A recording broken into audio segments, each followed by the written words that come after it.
To celebrate National Embroidery Month, we'd like to share a couple of basic embroidery stitches with you. To get started, we have to have just a few simple supplies. I have an embroidery needle. An embroidery needle is special because the eye is long and the point is sharp.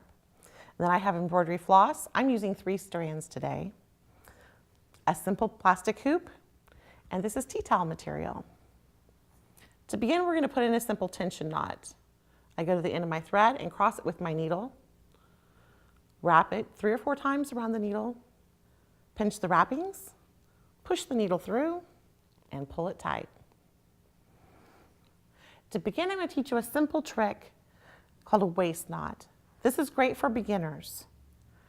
I'm going to do a line of stitching, and in my line of stitching, pick a spot about 1 inch from where you're going to start. And take the needle straight down through. That's going to leave the knot on the top, like that. And then about 1 inch away, I'm going to come up to start my line. And there I am with that knot sitting right on top. As you get better at doing embroidery, you'll learn to hold your tail so that you don't need a knot on the back side. But until you do, if you will take your knot and put it either in the line of stitching or a little farther away so you can bury it later, it will help hold that back thread for you.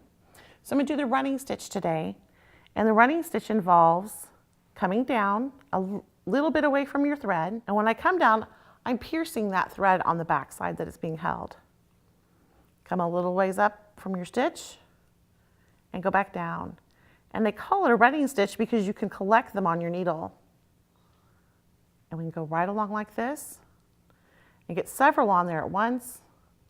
Pull your thread, and you have a line of running stitches. And there we have it. Now then, we're done with our waist knot. We've captured the back, so we're just going to hold it up a little bit and snip it off. That tail went to the back side, and it's out of the way. And we can take another line of running stitches. So we just go down, and we just leave little gaps with the fabric. So the needle just goes back and forth. And as you get better and better, you'll get those stitches really even. So you're leaving even gaps and even lengths of thread. And how much you want of each is completely up to you and your project.